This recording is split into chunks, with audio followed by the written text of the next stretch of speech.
పల్నాడు జిల్లా వినుకొండలో AP CM Chandrababu Naidu మాట్లాడుతున్నారు. Live లో చూద్దాం. మీ అందరికి హామీ ఇస్తున్నా, అది పెద్ద మార్పు. ఒకసారి ఇప్పుడే ఆడబిడ్డ చెప్పింది, లక్ష్మీ గోవిందమ్మ. ఆ అమ్మాయి చెప్పినప్పుడు ఇంట్లో చెత్త వస్తుంది, ఆ చెత్తని కాంపోస్ట్గా తయారు చేసుకొని మీ ఇంటి పైన టెర్రస్ గార్డెన్ పెట్టుకుని మీకు కావలసిన కూరగాయలు కూడా మీరు పండించుకునే పరిస్థితికి వస్తున్నారు. అలాంటి కార్యక్రమంలో మీరు చూస్తే ఇప్పటి వరకు దగ్గర 4,14,004 కుటుంబాలు హోమ్ కాంపోస్ట్ తయారు చేస్తున్నాయి. 4,19,288 మంది టెర్రస్ గార్డెన్ కూడా పెట్టుకుని అక్కడే కూరగాయలు కూడా ఉత్పత్తి చేసే పరిస్థితికి వచ్చారు. ఇంకో పక్క ఈ స్వచ్ఛ రథాల ద్వారా మీరు ఏవైతే వేస్ట్ జనరేట్ చేస్తున్నారో, చెత్త జనరేట్ చేస్తున్నారో, అవన్నీ కూడా దగ్గర 9 రకాల వస్తువులను ఇప్పటికి ప్రొక్యూర్ చేస్తున్నారు. తొందరలోనే ఇంకా ఒక 30 రకాల చెత్తని కలెక్ట్ చేసే పరిస్థితికి వస్తారు. తద్వారా చాలా వరకు చెత్త అంతా కూడా మళ్ళా పరిశ్రమలకు వెళ్తుంది, సర్క్యులర్ ఎకానమీకి వెళ్తుంది. తద్వారా మళ్ళీ ప్లాస్టిక్ నుంచి ప్లాస్టిక్ తయారు చేయడం, లేకపోతే అనేక రకాలైనటువంటి వస్తువులు తయారు చేసే పరిస్థితికి వస్తామని చెప్పి కూడా నేను మీకు తెలియజేస్తున్నాను. ఈరోజు దీనికి కావలసిన కొన్ని వేల వెహికల్స్ని పెట్టాం, ట్రై సైకిల్స్ పెట్టాం, ఆటోలు పెట్టాం, కాంపోస్ట్ వ్యాన్లను కూడా పెద్ద పెద్ద వ్యాన్లు పెట్టి కంప్రెస్ చేసి ఎక్కడికక్కడ తీసుకుపోయే పరిస్థితికి వచ్చాం. నిన్న నేను విశాఖపట్నం వెళ్ళి వచ్చాను.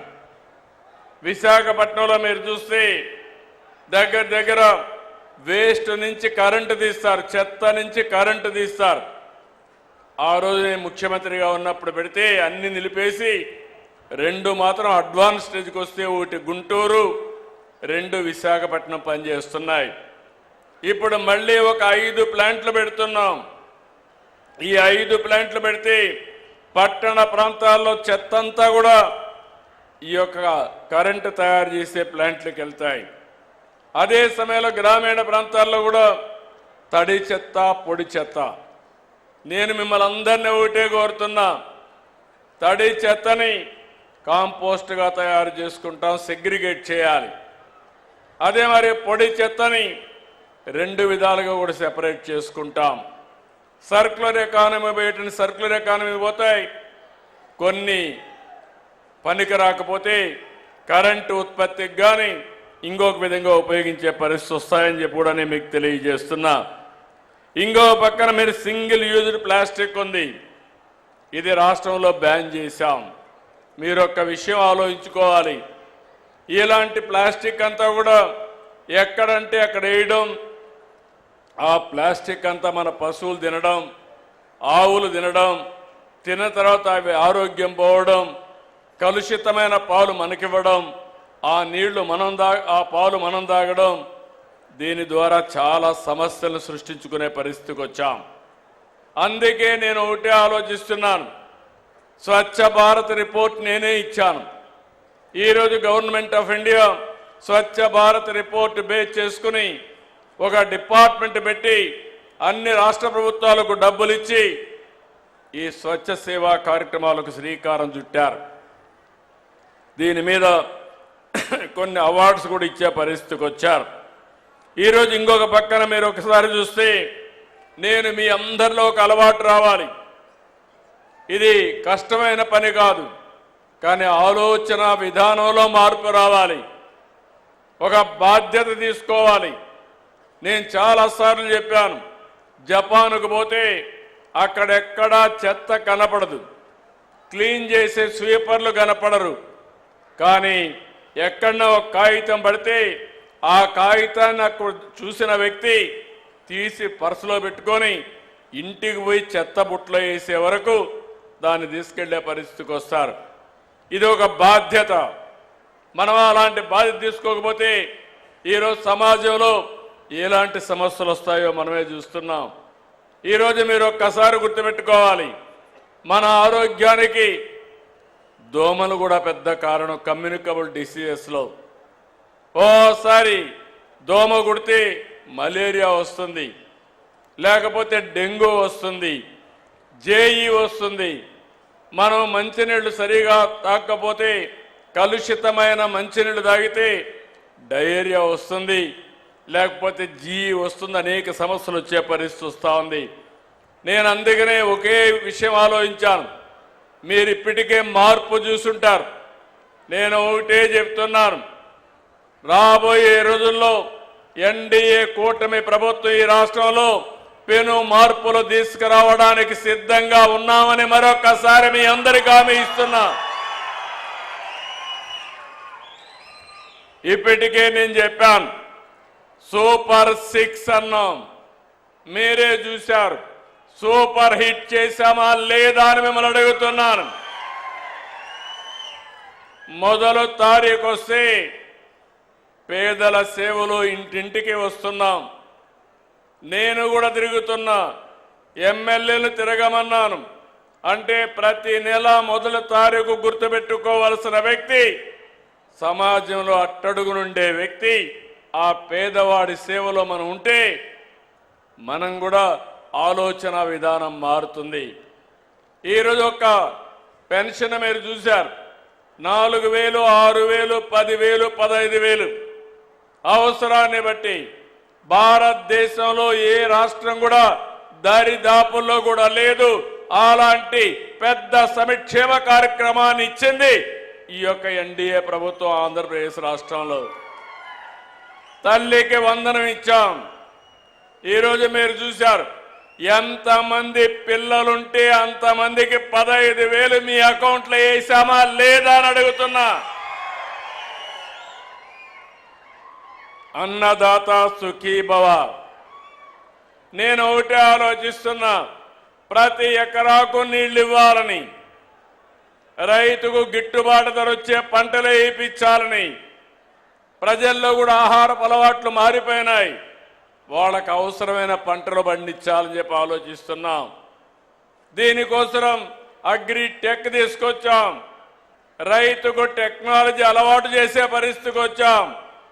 తొందరలోనే ప్రతి రైతుకు కూడా ఇబ్బంది లేకుండా మీకు అందుబాటులో ఒక ఏఐ అగ్రానమీ అంటే అగ్రికల్చర్ ఎక్స్పర్ట్ మీ ఏఐ ద్వారా మీకు అందుబాటులో తీసుకొచ్చే బాధ్యత నేను తీసుకుంటానని చెప్పి కూడా నేను మీకు తెలియజేస్తున్నా. మొన్నే మీరు చూశారు, ఉండవల్లిలో బిల్ గేట్స్ వచ్చి టెక్నాలజీ మన వాళ్ళు ఎట్లా ఉపయోగిస్తున్నారో చూసిన తర్వాత చాలా ఆనందపడ్డాడు. అంటే ఇప్పుడు రైతాంగం కూడా టెక్నాలజీ అందిపుచ్చుకుంటున్నారు. మైక్రో ఇరిగేషన్, బిందు సేద్యం, తుంపర్ల సేద్యం, ఇది నేనే ప్రారంభించా. దీనికోసం కేంద్రంలో కూడా రిపోర్ట్ కూడా ఇచ్చా. ఈరోజు మన రాష్ట్రం దేశంలో నెంబర్ 1 రాష్ట్రంగా ఉన్నాం. దీనికి గర్వపడుతున్నాను. మామూలుగా వారసత్వంగా వచ్చే పంటలే పండిస్తే అందులో ఆదాయం లేకుండా చాలా ఇబ్బందులు వస్తున్నాయి. అందుకే ఈరోజు మీరు చూస్తే రాయలసీమ మొత్తం ఒక హార్టికల్చర్ హబ్గా తయారు చేస్తున్నాం. దాంట్లో భాగంగా వినుకొండను కూడా అభివృద్ధి చేసే బాధ్యత తీసుకుంటాం. ప్రతి ఒక్కడికి అన్నం పెట్టాలనే ఉద్దేశంతో మధ్యాహ్నం కానీ సాయంత్రం కానీ తెల్లవారి కానీ తిండి లేదు, అదే మరి ఆకలితో బాధపడుతుందనే పరిస్థితి రాకూడదని 5 రూపాయలకే ఈ రోజుట్లో మీకు భోజనం పెడుతున్నామంటే అది ఈ ప్రభుత్వం యొక్క విధానం. ఈ ఒకటే కాదు, ఆర్టీసీలో మా ఆడబిడ్డలు శ్రీ శక్తి బస్సులన్నీ కిటకిటలాడుతున్నాయి, కళకళలాడుతున్నాయి.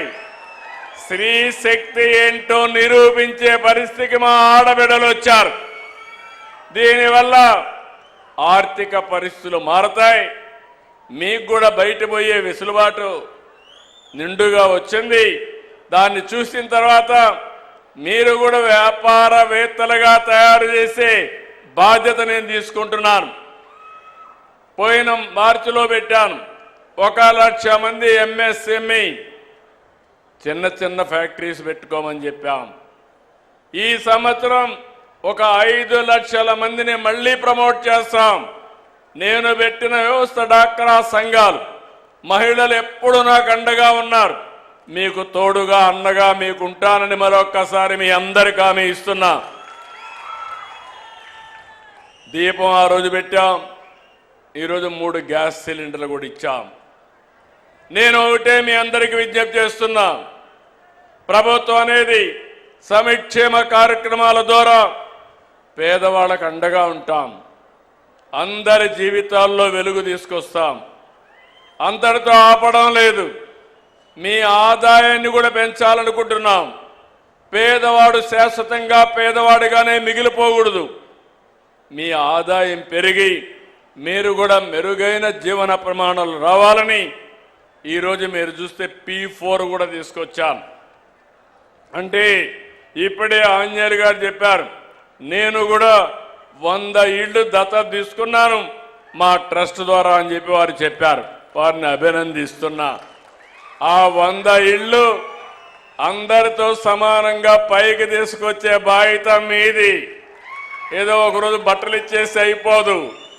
అట్లా కాకుండా short term, medium term, long term పెట్టుకుని వాళ్ళ ఇంట్లో చదువుకునే పిల్లలుంటే బాగా చదివించి వాళ్ళకుండే ఆస్తులన్నీ కూడా చిన్న చిన్న ఆస్తులుంటే ఆ ఆస్తులను కూడా ఆదాయాన్ని పెంచే మార్గాలు వారికి నేర్పించి వారు మీ కుటుంబంతో సమానంగా కాకపోయినా కుడి ఎడమగా తీసుకుపోయే బాధ్యత, ఆ 100 కుటుంబాలని ప్రయోజకులుగా చేసే బాధ్యత శివశక్తి ఆంజనేయులు గారిదని చెప్పి కూడా నేను మీకు తెలియజేస్తున్నా. 10 లక్షల కుటుంబాలని దత్తత తీసుకున్నాం. P4 కింద 1,00,000 మంది మార్గదర్శులు పనిచేస్తున్నారు. నేను ఎక్కువ శ్రద్ధ పెడుతున్నా.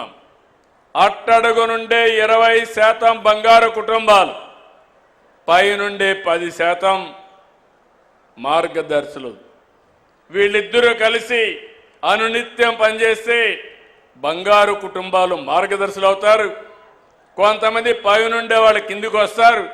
మళ్ళా వాళ్ళ మీద శ్రద్ధ పెట్టి ప్రభుత్వం P4 మోడల్లో అందరినీ పైకి తీసుకొచ్చే బాధ్యత, మెరుగైన జీవన ప్రమాణాలు ఇచ్చే బాధ్యత తీసుకుంటామని మీ అందరికీ హామీ ఇస్తున్నాను. ఇదే కాకుండా ఈరోజు పెను మార్పులు కూడా టెక్నాలజీలో తీసుకొస్తున్నాం. మీరు గుర్తుపెట్టుకోవాలి. ఇక్కడ మీరందరూ ఉన్నారు. భారతదేశంలో ఎక్కడా లేదు వాట్సాప్ గవర్నెన్స్. మీరు ఏ ఆఫీసుకు పోయే పని లేదు. మీ ఎంఆర్ఓ ఆఫీస్ పక్కనుంటే దర్జాగా ఒక మెసేజ్ పెట్టి పని అయిందా లేదా మళ్ళా మీకు చెప్పే బాధ్యత నేను తీసుకుంటానని మీ అందరికీ హామీ ఇస్తున్నా. అందరికీ సెల్ ఫోన్లు ఉన్నాయి. ఎక్కడ ఉన్నాయని వాళ్ళు చేతులు పైకెత్తండి. ఉంటే చూపేయండి. అందరికీ సెల్ ఫోన్లు ఉన్నాయి.